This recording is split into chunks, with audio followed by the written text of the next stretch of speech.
तेरे बिना ना वो शो चलेगा ना वो चलेगा। साबित करने के लिए कम से कम 4 करोड़ रुपया देना पड़ेगा। कभी पूछ लीजिएगा कसम खिला के कि खेसारी ने आपको कभी ऐसे की। नमस्कार दोस्तों, मैं हूं सदफ कलानिया। आपका स्वागत है Thank देसी you. भारत पे। हमारे साथ में है भोजपुरी के ट्रेंडिंग स्टार, जनता के सुपरस्टार केसारी लाल यादव।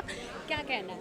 मैं क्या कहूँ, मुझे खुशी इस बात की है कि आज 4 साल बाद हम लोग मुहूर्त कर रहे हैं। बहुत दिनों से मुहूर्त रुका हुआ था और फिल्में बनती थी, बट वो सिनेमा हॉल के लिए नहीं बल्कि टीवी के लिए बनती थी, यूट्यूब के लिए बनती थी। लेकिन सिनेमा हॉल के लिए हम लोगों की हमेशा से फिल्में बनी है और मैंने कभी टीवी के लिए काम नहीं किया। मैं हमेशा से सिनेमा थिएटर के लिए किया। देखिए, थिएटर में चलना नहीं चलना वो अलग विषय हो गया, बट हमारे लिए लोग थिएटर तक आते हैं तो प्रयास है। और अभय भैया का प्रयास, हमारे प्रिमांशु जी का प्रयास कि एक बेहतर खूबसूरत कलकत्ता से रहने वाली बांग्ला भाषा की इतनी प्यारी कलाकार आज इस फिल्म के हिस्सा बन रही हैं।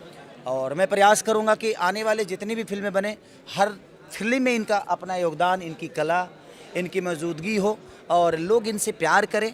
और ये फिर जिस तरह बाकी लड़कियां यहाँ कर बिहार की हो गई, भोजपुरी की हो गई, ये भी मैं प्रयास करूंगा कि ये भी भोजपुरी की हो जाए, ताकि हम लोगों को बंगाल जाके साइन ना करना पड़े।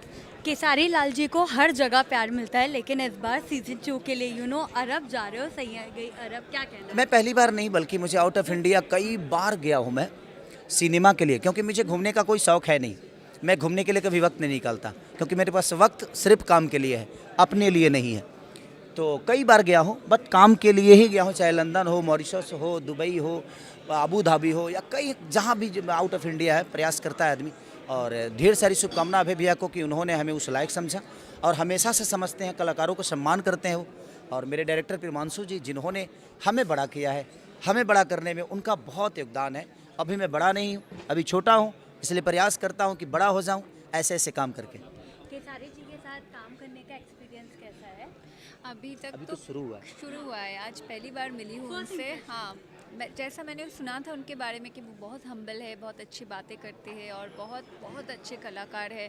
मैंने ऐसा किस्से सुने हैं उसके बारे में, उनके बारे में कि वो खाना भी नहीं खाते हैं सेट पे, सिर्फ काम काम काम। ऐसा हुआ है कि लंच ब्रेक पे लंच कर रहे हैं तो किसी ने बुला लिया, शॉट रेडी है, लाइट का इशू है, तो उन्होंने खाना छोड़ के चला गया कि हाँ चलो शॉट करते हैं। ऐसा बहुत कम आर्टिस्ट है जो ऐसा करेंगे, इतना डेडिकेटेड होंगे। तो इसीलिए सब देख सकते हैं कि ये कितने पॉपुलर है और मेगा स्टार है। एंड आई एम श्योर ये और भी आगे बढ़ेंगे और I am very excited to work with him. Kesari ji, प्यार हमेशा मिलता है। शो में आप नहीं हो, भोजपुर बवाल में, लेकिन चर्चे आपके भी वहाँ कोई बहुत हो रहे हैं। थोड़ी तारीफ तो मेरे बिना ना वो शो चलेगा ना वो चलेगा। क्या कहना है उन देखिए, बातों पर जो काजल देखिए जी एक ने बात कहा बताऊं आपसे, मैं खुश नसीब हूं कि मेरी चर्चा करके वहां का हर आदमी अपने आप को बेच रहा है। ये कम समझती हैं, चाहे वो उसमें चर्चा मेरी बुरा ही क्यों ना हो। मैं कितना अच्छा हूं, कितना बुरा हूं, ये किसी एक इंसान के जस्टिफिकेशन देने से नहीं होता मेरा कैरेक्टर साबित। मैं अगर बुरा होता तो यहाँ तक पहुँचा ही नहीं होता। अगर रावण बुरा था तो उसकी तपस्या भी देखनी पड़ेगी आपको।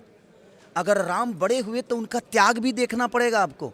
दुनिया में कोई ऐसे बड़ा होता नहीं है। और ये जो जनता देखती है हमें, ये इतनी पागल नहीं है जैसे एक बुरे आदमी को इतना बड़ा शोहरत दे देगी, एक भैंस चराने वाले आदमी को इतना बड़ा सुपरस्टार बना देगी। मैं साइकिल की औकात नहीं थी मेरे पास, और मैं फ्लाइट पे कब चढ़ जाता हूँ और कितने महंगे फ्लाइट पे चढ़ता हूँ मुझे खुद ही पता नहीं है, क्योंकि मेरे पैसे से नहीं चढ़ता, वो प्रोड्यूसर के पैसे से चढ़ता। बट क्या वो शो में जाके चीजें क्लेरिफाई करना चाहोगे, क्योंकि लोग नहीं आपको नहीं वहाँ नहीं, देखने मुझे जा रहे मुझे हैं। साबित करने के लिए कम से कम 4 करोड़ रुपया देना पड़ेगा उस वालों को, तब जाके मैं साबित करूंगा कि मैं गलत हूं कि सही। मैं सही साबित करने के लिए भी पैसे लेता हूं, खुद को सही साबित करने के लिए भी पैसा लेता हूं मैं।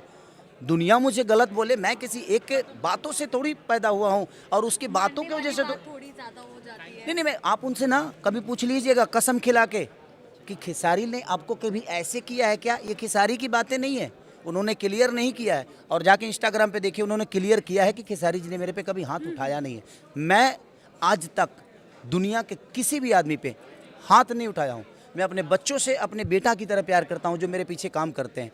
कभी सेट पे आइए और उन्हें स्पॉट बॉय से पूछिएगा, वो मेरे से कलाकार की तरह नहीं, सुपरस्टार की तरह नहीं, हमें भैया बोलते हैं। सर आज तक मुझे किसी ने नहीं बोला है, क्योंकि मुझे शौक़ नहीं है कि मुझे कोई सर बोले। मैं चाहता हूँ अपनों के दिल में रहूँ और ये मेरे अपने हैं और अपनों के साथ फिर कौन सा स्टारडम और कौन सा सुपरस्टार। क्या फैंस को कहना है बस last दिल में? से थैंक यू कि दर्शना बानू जी हमारे जीवन में आई हैं, हमारी भोजपुरी भाषा के लिए आई हैं।